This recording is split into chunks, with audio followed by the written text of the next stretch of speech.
Hey, guess what I've got? What? Something to braggy about. It's the new Barco Bragi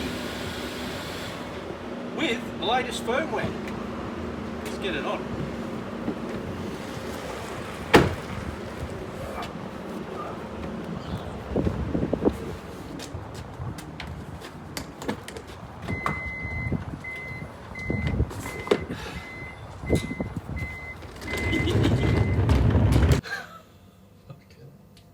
Okay. Hey guys, Enzo and Andrew from Home Theatre Engineering. It's been a while. We are very sorry. We've been very, very busy. As you can see from the last time we posted a video to now, I've grown a lot of hair. This is the longest my hair's been in like 8 years. I haven't. And he's lost more hair, so I'll give you some of mine. So we saw Andrew pull up and you had something to braggy about. I did. What is it? And this is it. This is the Barco Bragi. So Bragi. I Bragi, get it. yeah, Right. I was going to braggy Of course, about it. yeah. So We had the boulder in our demo room. yes. We've done a video on the boulder. You saw that. It was probably twice the size of this one. This is Bragi's middle of the range, I think they like to call it. Yeah, sort of. The beauty of this is, and what we like about this one is, it's the 3-chip DLP. But I'll let you go through some of the stats, Yep. and then we can talk about why we like this and what we like about it. Yeah. So for those that ask, because there's a bit of everyone thinks Barco, they think color wheel. This is actually a single DLP chip. Okay, so it's not a color wheel. It's got a 5K resolution, Yes. native. Okay, and on top of that, this is the Cinemascope model. So what that means is obviously what's been kind of spec'd, depending on the room it's going in, is that we've ordered the Cinemascope model, which is native Cinemascope. So you don't need to use an anamorphic lens. It's technically got one built in. It's pixel for pixel, which is fantastic, and that is one of the secrets to this model as well. Yeah, so that's one of the reasons why people kind of go, yeah, but they're a bit expensive, but you don't need to buy an anamorphic lens, which is like 10 grand essentially for a very good one. So obviously native Cinemascope, about 50,000 hours. Now with that in mind, once you hit about 20,000 hours, you're actually meant to take this to a service center, or if you don't have one near you, they'll organise pick up and drop off just to get it serviced. 20,000 hours is a long time, so 50,000 hours is great. It does have 2,200 ANSI lumens, obviously compared to a lot of the other projectors that we've viewed recently. It's pretty common. But again, this is the LED light output, correct. so it looks a lot brighter. It looks a lot brighter. Yeah. So another big thing is the real contrast ratio. A lot of people get caught up in this. This is actually real numbers. It's none of this fake, what they call it, like 1,000,000 to 1. 1,000,000 to 1, yeah. This is 1,800 to 1. Measured sequentially? Sequentially, yeah. And if you look at the other way, it's 450 to 1 ANSI. Yeah. So yeah, look, it is a bit of a light cannon. The thing with this is it does have the different options. So when you do order it, they want to know more about the room and the space, and that will come down to whoever's going to supply you this, which we hope it's us. But we spec in the lens, and there's so many options. There's like 6 different lenses. The lens range of the throw ratio is amazing. 0.41 to 4.6. It's like, in different lenses. That's not all in one lens. Yeah, so you've got essentially one will do 0.80 to 1.21, the other one will do 0.20 to 0.7, 1.7, and so on. So, and then we spec that. So I guess if you were to buy this and then in 5-6 years time you're moving and you've got a bigger room or you've got a smaller room, you don't have to buy a new projector. We essentially change the lens. The other thing about this I want to talk about is when we were testing it the other day is colour uniformity. One of the things this does really well is it's about 90% colour uniformity, which is pretty damn good. Yeah, so, it's very impressive. Yeah. And for a lot of people that know us, we're big fans of BenQ's X12000H, and for anything to impress us that thing's a beast. Yeah. So, okay, so basically the other thing with this is the up to 122% of vertical lens shift and up to 39% of horizontal lens shift. This is quite impressive. This is a lot. You can move this lens around. Yeah. And the fact is this has the motorized zoom with focus, iris, shutter and lens shift, all done through their Barco interface, which is either on an iPad or a computer or whatever it is. It gets right in, it gets deep, and you can sit there and tap and you can adjust everything. We'll show some screenshots of how the user interface works, but it's got, and we'll talk about this a bit more, it's got a complete web GUI and you have 100% control over absolutely everything this does. And it's quite amazing. So, and basically there's also a mini version of that on the side right here as well. Yeah. So that's the amazing thing here. I'll just hit this up. So that's essentially the interface on the iPad. Yep. And you can actually watch, you can monitor on here in case this happens to be in a separate room, you're shooting through the wall, you can actually see the image that it's receiving. So it's basically got a TV on the side of your projector. So that's something else. But all of your settings in here, all of your menu settings, everything that you need, it's all there. So you can control it from here, you can control it from your laptop or iPad, and of course it ties into all of your control systems as well. And it has a really nice remote as well. The funny thing is with the remote, there's so many features on it, so you can essentially shut it down, you can shut just the iris down, and it's got all your common bits and bobs.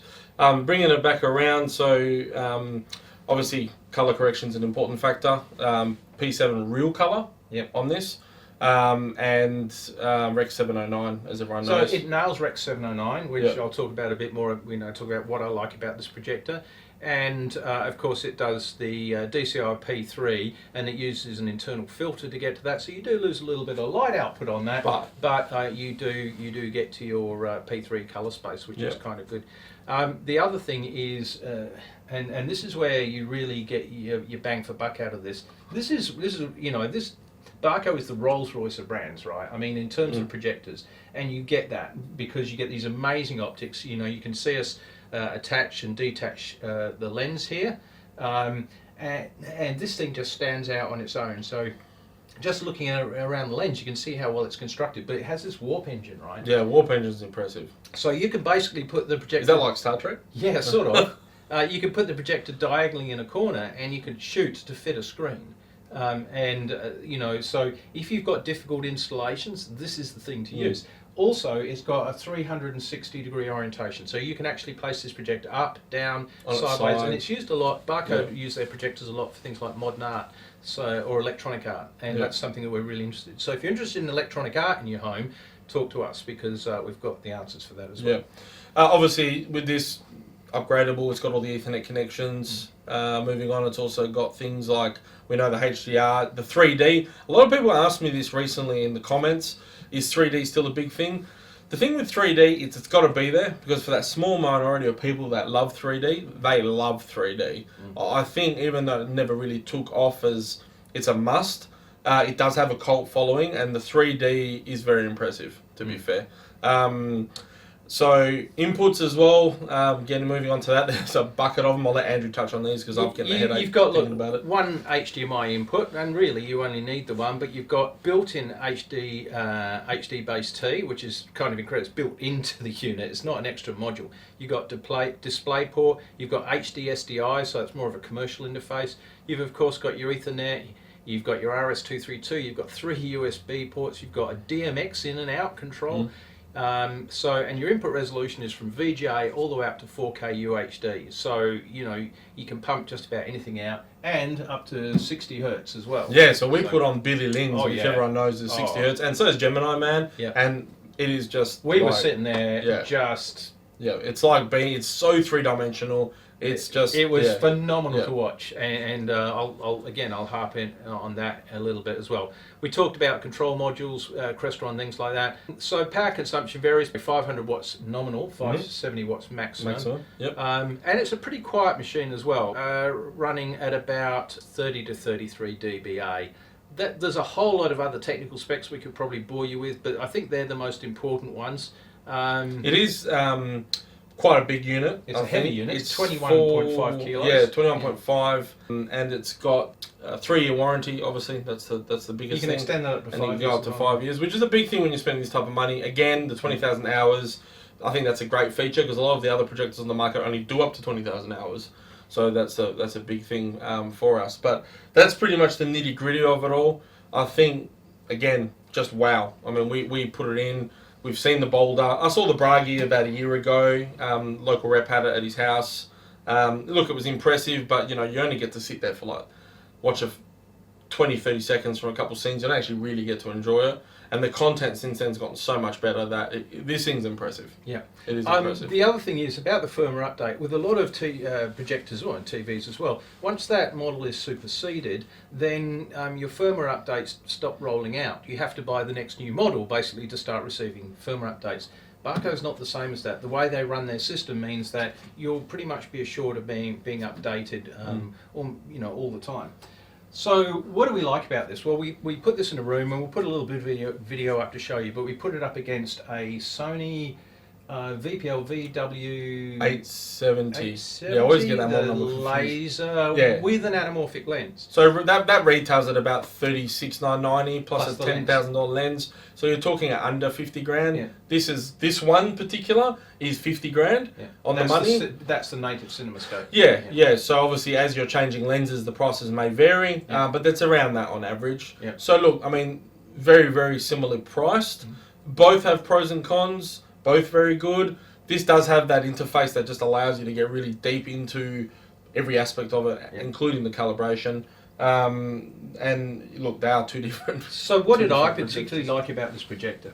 Well, the thing that really smacks you around the head is the optics. You know, it's like someone's taken this lens and punched you in the face with it.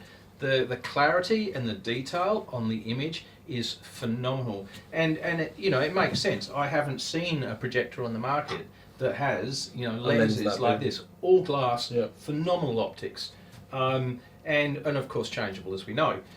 So that was the first thing. The other thing is the way it generates an image. One of the things that impressed Enzo was that we were looking at various scenes, especially in the black areas, and Mad Max was a good example of this. There's areas, Mad Max is a very kind of noisy film. There's a lot of grain and noise in the image. And the fascinating thing was that this handled the image so well that noise and grain virtually disappeared. I actually thought at some point it wasn't even there at all. So there's a scene where we're looking inside the truck. There was the leather seats at the back, and there's like the sparkle on the seats on the right, and nothing on the left. So the other thing is just the crystal clarity of the image. Obviously, we're looking at single chip DLP versus like LCOS or SXRD type technologies. And 3 chips, so you also have issues then, you know, you've got to make sure all your 3 chips are aligned. Not an issue with these DMD devices with the DLP chips. Mind you, the Sony's blacks are very impressive. The blacks are impressive.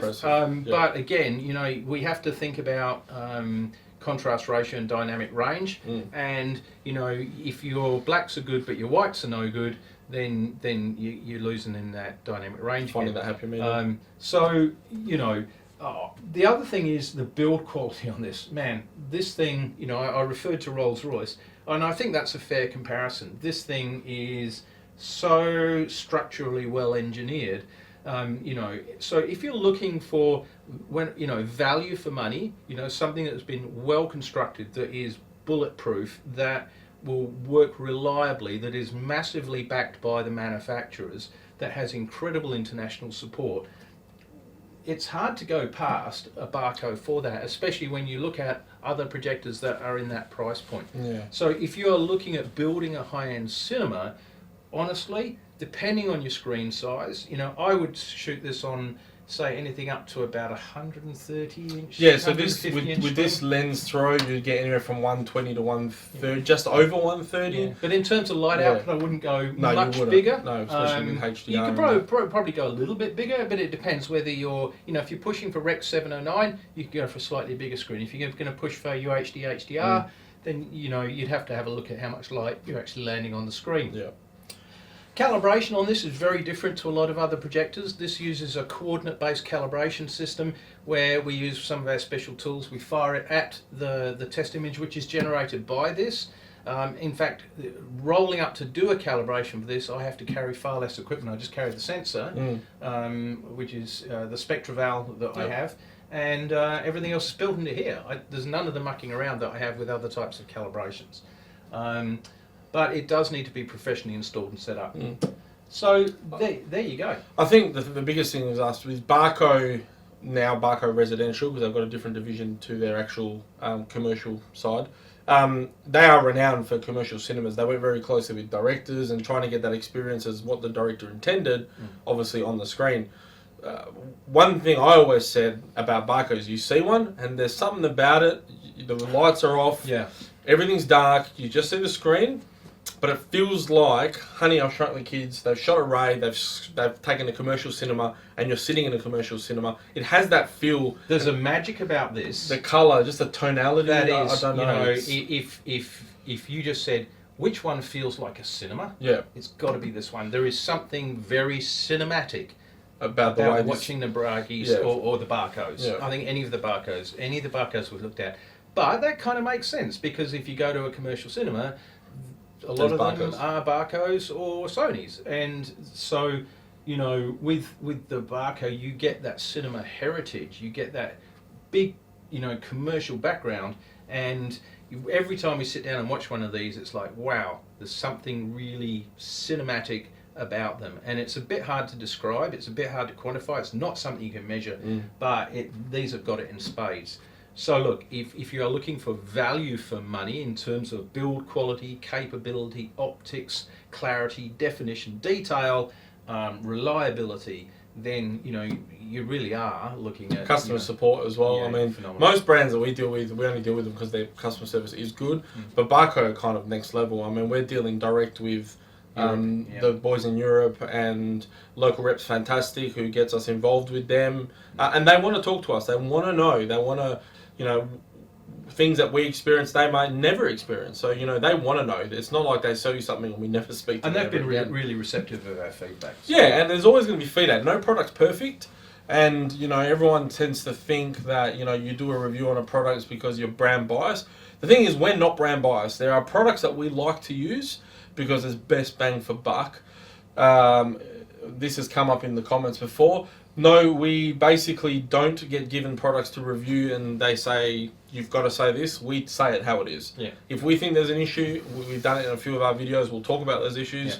Yeah. A lot of the time, we've actually bought, that boulder we bought that. It's not like it's given to us to actually review. Yeah. So our feedback is real. Yeah. And ultimately, it has a price point in the market. And, I think that's pretty much that entry middle range Barco. They don't do anything cheaper in the 15 to 25, 30 grand mark. So that's where probably Sony has the upper hand in that market, I guess. But I'll tell you what, if Barco did release something at from 20 to 30... That'd be something to look out for. Oh, it would cause a lot of problems for brands out there that are dabbling in that market. But apart from that, obviously we'll spin this guy around and give you a little bit of a look at all its curves and beauty. I was talking about the projector, not you. Oh, okay. So, it just, again, like Andrew said, the build quality, we'll put up some close-ups of this, but, it's fantastic. And I know something really simple, right? And this is weird. I've got to think about buttons, right? It's a bit like getting a German car and slamming the door. There's just a thud about it. There's just something about these buttons that I could sit here all day and push them, but it's just so well built. It's ridiculous. It's a fetish. You won't understand it. I actually get it. I do get it. So, anyway, guys, that's the Barco Bragi DLP Cinemascope RGB LED projector, and if you're really serious about home theatre and a cinematic outcome, it really has to be the choice. And as Enzo said, when you look at other brands and then adding on a lens versus native Cinemascope, and don't forget, we're a big fan of anamorphic lenses, but you have to digitally stretch the image up, and then you have to optically stretch the image out, and that means you're actually stretching the pixels. And then you're losing menus. Yeah. This doesn't happen with this. This is native. This is pixel for pixel.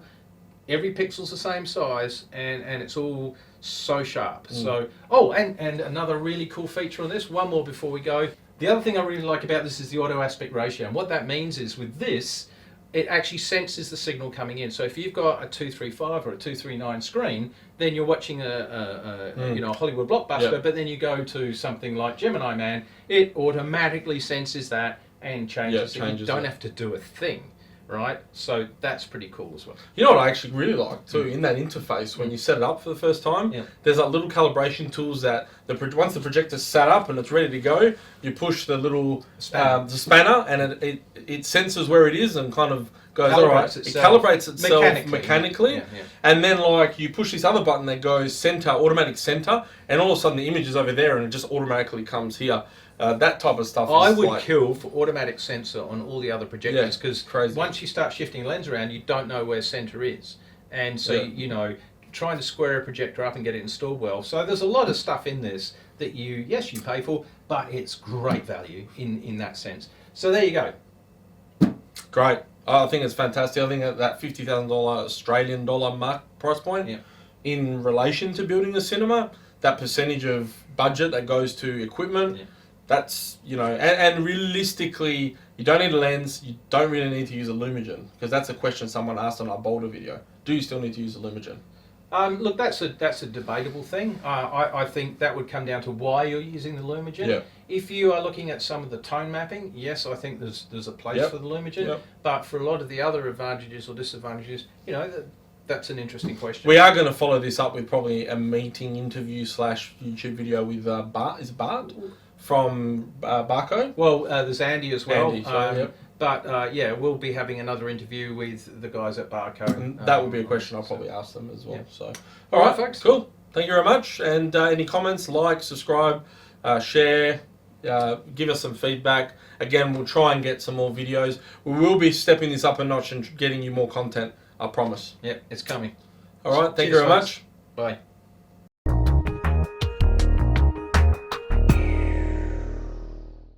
And then you put up a 16:9 movie. Ha! Unbelievable. Yeah, of course it's him. Okay. So just go back to. And another thing about this is the auto aspect ratio. What? What about it, Andrew?